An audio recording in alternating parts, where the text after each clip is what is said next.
首先，我们要拿一块非常好的鳕鱼。我们现在要把鳕鱼切成块儿。汤是我们运动员经常喝的，特别是我们在大运动员训练以后，我们会经常以汤来代替很多其他的东西，让我们最好的快速的恢复我们的体能。因为鳕鱼的肉是非常的鲜嫩，而且它是来自深海鱼，深海鱼它的营养价值是非常高的，所以说我是建议大家在冬天经常的去煲汤去喝。我们已经把我们的鱼切成了块儿，把鳕鱼先放到盘子里面，然后我们切姜，我们可以切成丝，也可以切成片儿。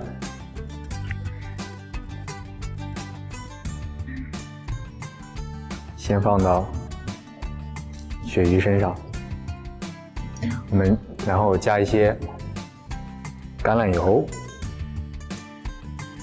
黑胡椒，还有少许的料酒。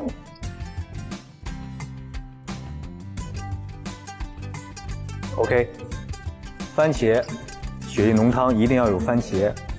首先我们要把番茄切成一个十字，这样我们好去皮。大家可以根据自己的口味来选择放几个番茄，然后我们开锅，把番茄放在里面，大概煮个3分钟、5分钟，让番茄的皮脱落下来，我们就可以给它剥皮，然后打汁。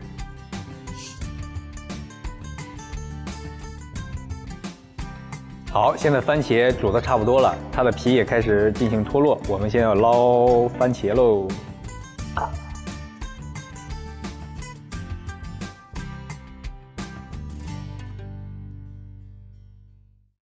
现在我们开始去皮，然后把番茄放到搅拌机里。我们可以用手去来去，因为怕烫的话，也可以用筷子啊，其他的一些辅助的一些。好，我们现在要把番茄切成块儿。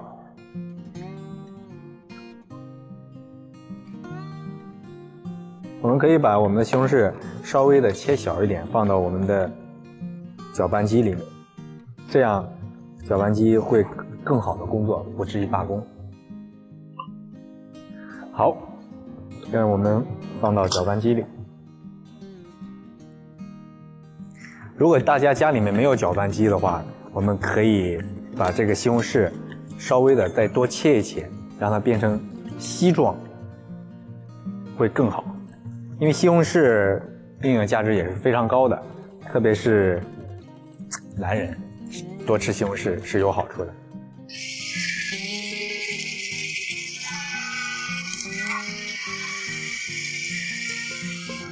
好，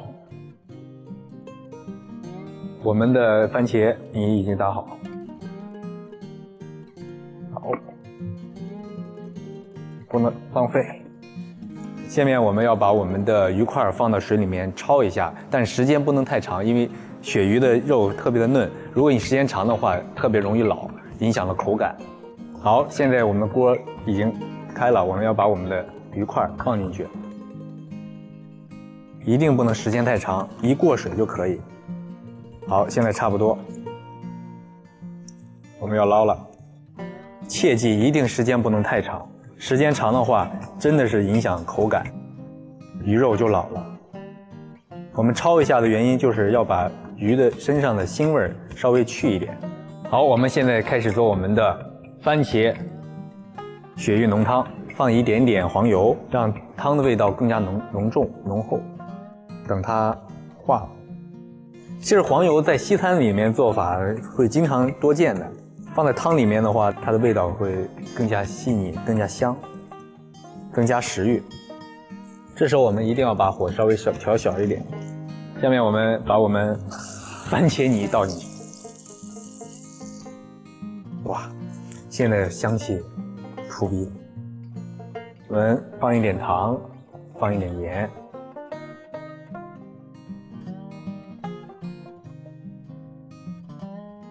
均匀的搅拌。我们最后要放鱼肉，因为不要着急。好，我们现在把我们的番茄沙司倒进去，让汤更加浓。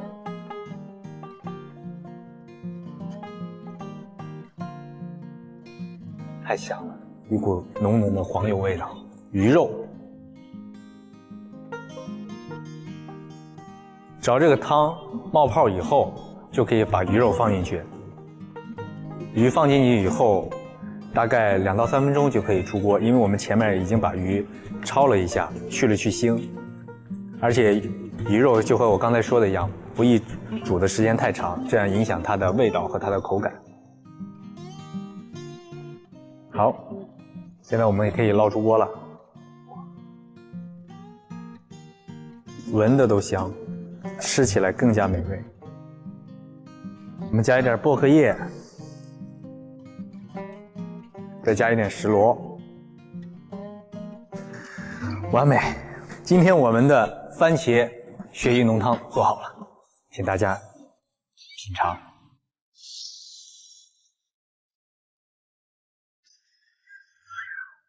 感谢火锅吹蛋黄对本节目的大力支持，因为吹蛋黄爱上中国菜。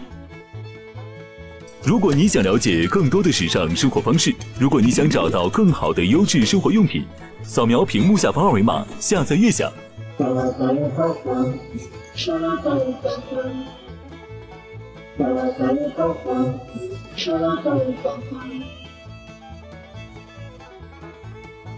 11月的北京，节气的变化总以微妙又不可抗拒的力量影响着这座城市。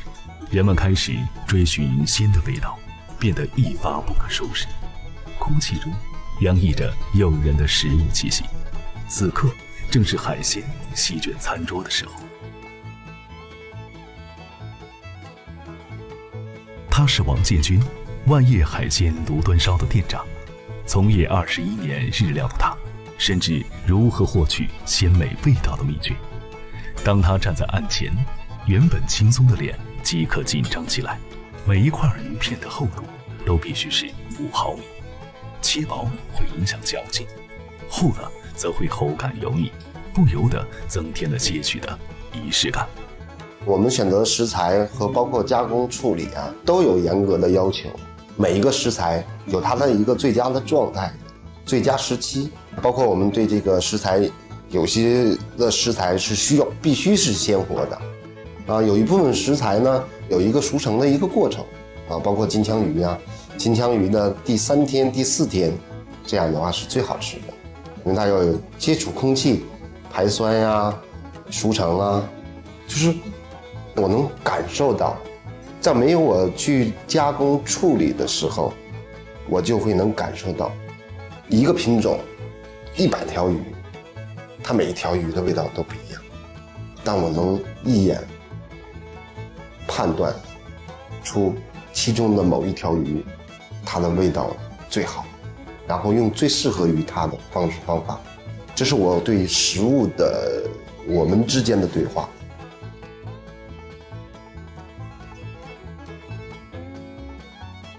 寿司呢，近些年的话，大家越来越对它比较熟知，也比较熟悉了。一般大家认为寿司是什么呢？手卷细卷或者手握。但是呢，这是一个寿司的一个统称其实里边包含着很多内容。石井闪寿司也是在包含其中的。我们做这款闪寿司和其他地方都有所不同。有蓝鳍金枪鱼，里边呢又添加了海胆鱼子还有三文鱼。如果把寿司做好的话，需要很严谨的步骤。首先我们的选米包括淘洗的方式方法，包括经历了无数次的反复的实验，到今天我们自己研发的寿司醋的比例。对于家庭来说的话，做刺身做薄切的需要刀工。石井闪寿司因为它不需要太多的刀工功底，然后呢把很多品种的海鲜融合到一起。石井闪寿司虽然简单，虽然很家庭化，但是呢经过我们的研发，它的复合味道是非常完美的，因为它里面的品种非常多，非常丰富。这样的话，我们用我们自己的研发的酱汁儿淋上去拌一拌就可以了。金枪鱼的刺身、鱼腩以及各种海鲜，品尝的一碗奢侈到不行的超级盖饭，伴随着寿司米的秘密，夹裹着丰富的食材送入口中，幸福感与一口吞下整个世界等值。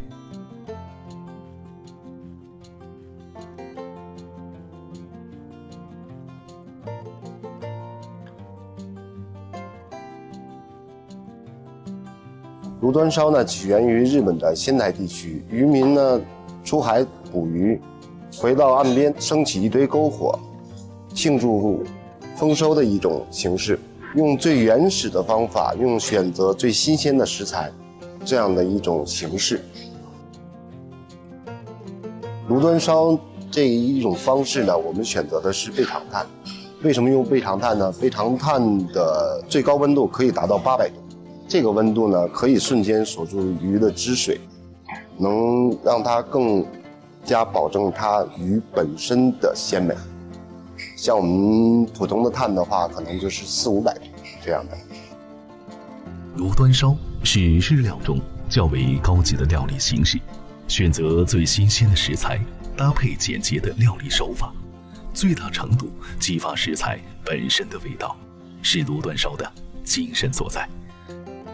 用最简单的方式，一把海盐，这种方式呢，鱼的本身的味道非常鲜美。尝试到这种鱼的鲜美以后呢，慢慢的就在日本传开了，最近才传到我们中国。炉端烧呢，对食材的要求非常严格。然后我们选择了这款舟山的红果梨呢，是因为经过了很长时间的测试，这款鱼呢，它生活在深海300米以下。这款鱼的油脂分布非常细腻，口感呢非常细嫩，香气十足。烹饪的方法虽然很简单，但里边的学问很大。包括我们的盐是专门配置于鱼类啊、虾类啊、牛肉类啊，都是不同的盐。我们用我们的方式方法调制的一种复合盐。还有呢，我们就会有的盐会适合于烤虾呀、烤鱼类的、烤虾类的盐，都是不同的。在烤制过程中呢，也需要很讲究的火的距离呀、时间呀、先烤的位置，都是有严格要求的。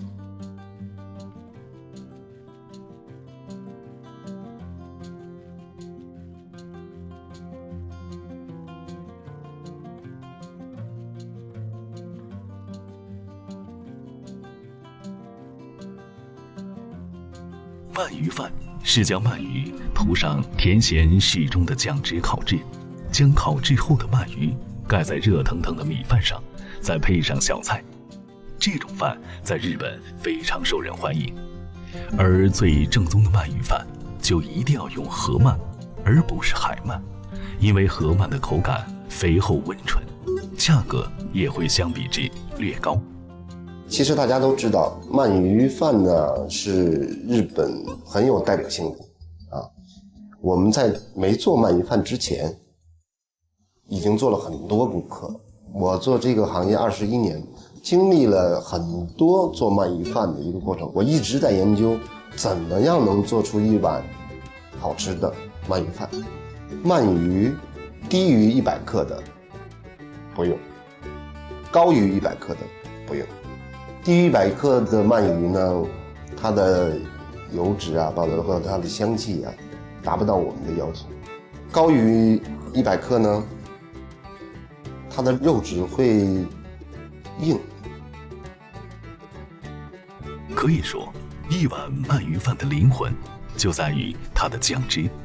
从烤制鳗鱼开始，每一次蘸汁的过程，都是对鳗鱼饭最终的口感奠定基础。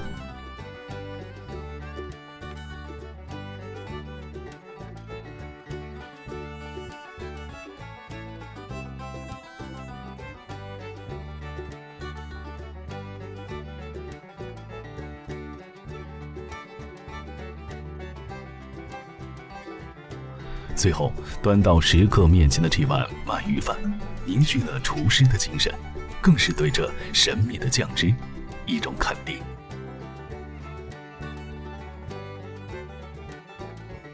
实际我特别喜欢研制出别人做不到的东西，所以我一直在想，每个师傅对他的理解是不同的，我就想找到一个属于我自己的味道，让大家能都觉得哇，真的很好吃。一直在研究，经历了这么久的时间，不断的去研制啊，不断的推翻，不断的改进。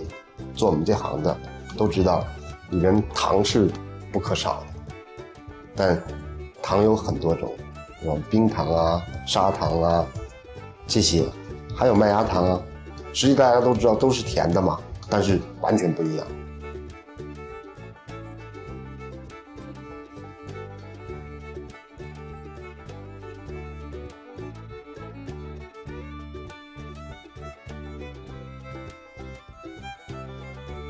现在这个季节呢，是最适合于吃蟹的季节。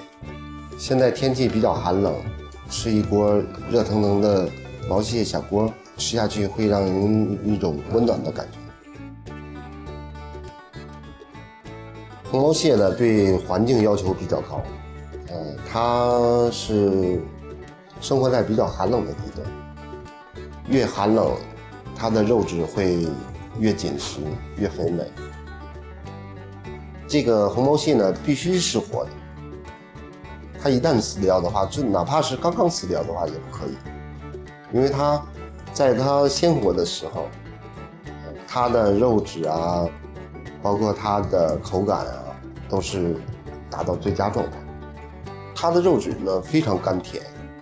实际我们这款那个红毛蟹野菜锅呢，制作起来非常简单，但是呢是需要最恰当的食材与它最合适的搭配，这样呢更能激发红毛蟹本身的甘甜的味道。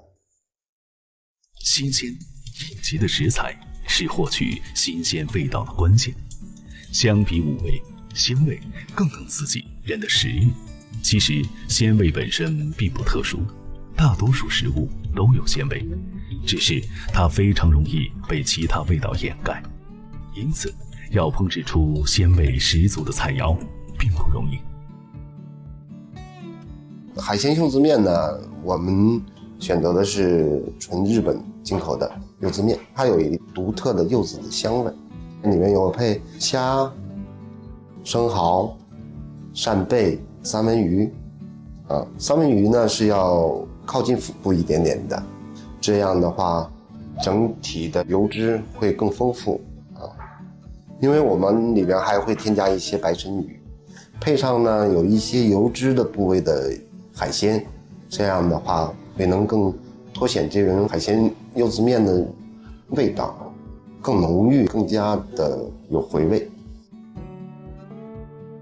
大家都知道日本拉面，也有很多人都非常喜欢吃。为什么喜欢吃呢？是因为在汤里，汤非常重要。这碗面呢，汤就是灵魂。文字上来讲的话，可能就是各种海鲜嘛，一碗面而已。实际上的话，什么样的鱼，什么样的海鲜适合于做海鲜乌冬面？不是每种鱼都可以的，或者是每种虾都可以的。用什么样的鱼或者是什么样的虾去能调出一碗让你感动的面的汤汁呢？是需要时间，几十次上百次的这样的调制啊、试验啊，到最终形成的。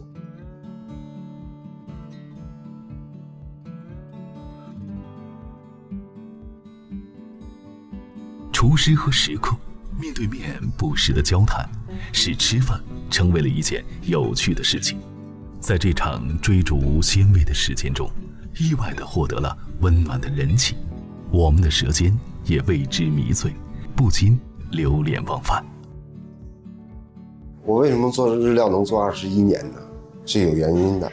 从我接触日料到今天，我会发现，日料的呈现方式和其他的餐饮方式不一样，因为只有日料有长台，有四喜八，我们统称叫四喜八、寿司八呀。当我们自己操作的食物啊，或者是做好了以后，直接呈现给客人，客人那种直接尝到我们的所制作的菜品，会有直接的反馈。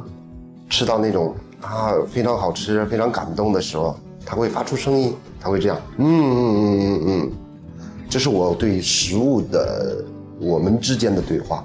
所以说我越来越迷恋它，越来越喜欢它，所以一直做下去。如果你想了解更多的时尚生活方式，如果你想找到更好的优质生活用品，扫描屏幕下方二维码下载悦享。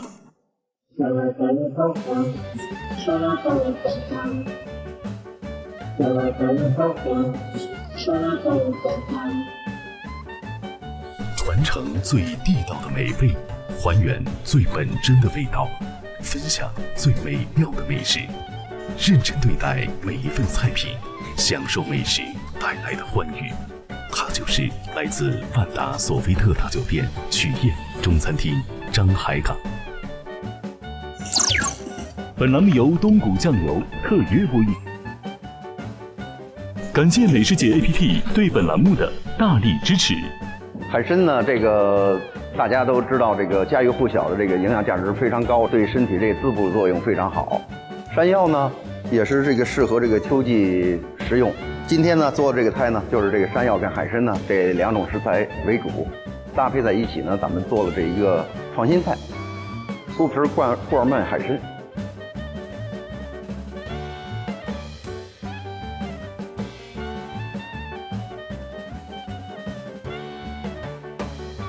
美食节让厨房变可爱，让吃饭变简单。因为这海参呢，咱们这是都已经扒好了，把里边肠子、沙子都处理干净了。我来加工一下这个辅料，给它切成这个葱丁就可以了。咱们呢，接下来先把这个山药呢给它削皮儿。这个山药是铁棍山药，主要是河南焦作这边产这个山药，这个口感特别脆。山药呢，它分好多品种，有的品种吧它是特别面，它适合这个做的菜它不一样。哎，下边咱把它改刀，一味里边配上2段就可以了。好，这个鸽子蛋呢，这个营养价值也非常高。这是我提前给它煮好的这个，咱们把它剥皮就可以了。如果要是买不到的话，可以放这个鹌鹑蛋。鸡蛋呢不太适合，因为鸡蛋这个个头太大了。如果咱们要给它切开的话，它容易散，容易碎，影响这个汤的这个清澈劲儿。这煮鹌鹑蛋呢，一定要冷水下锅，小火慢煮。如果要是火大了，这个就容易裂，煮碎了。哎，这个洋葱我切一点，这个炝锅式的这个。大蒜、蒜子，咱们轻轻的一拍就可以了。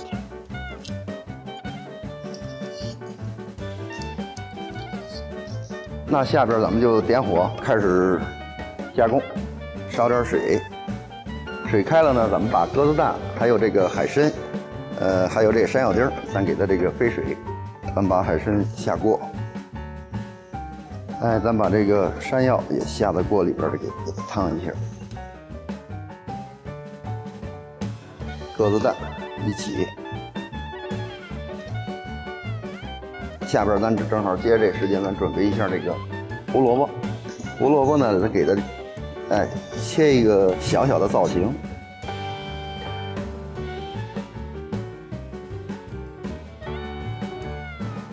我们给它切成厚片就可以了。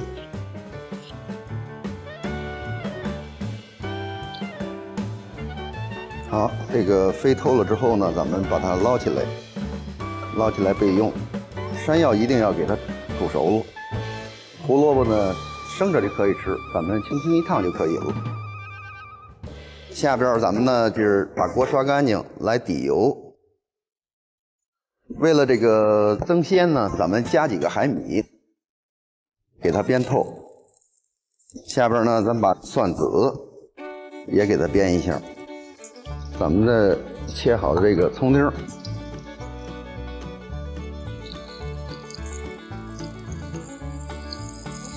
为了增味儿呢，咱们放点这个小干葱，也就是洋葱，增加这个葱香味儿。把这些料给它煸成金黄色就可以了。好，下边咱们烹上这个东谷一品鲜酱油。好，加汤。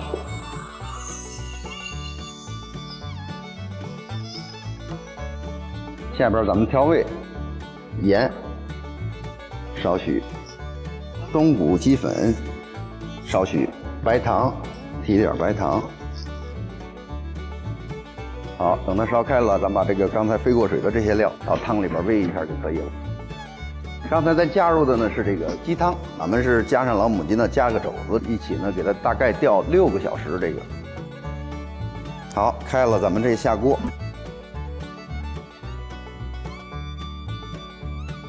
给它开锅呢，打沫子。开锅以后呢，大概2分钟，这个菜就可以了。咱们吃点薄芡，类似这个大米粥这个粘稠度就可以了。好，下边咱们出锅装盘。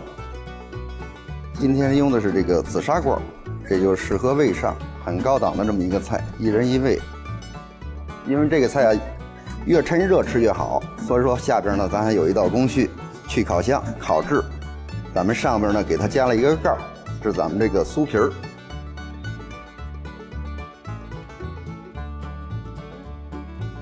这个呢，咱把温度啊，上档呢给它调到200度就可以了，下档呢给它调到180度，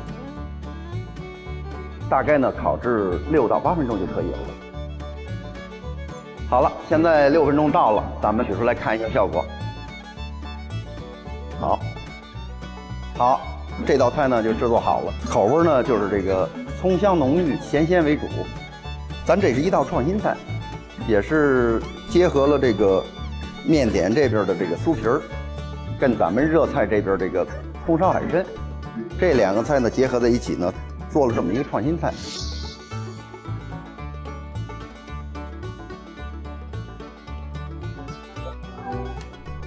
美食节让厨房变可爱，让吃饭变简单。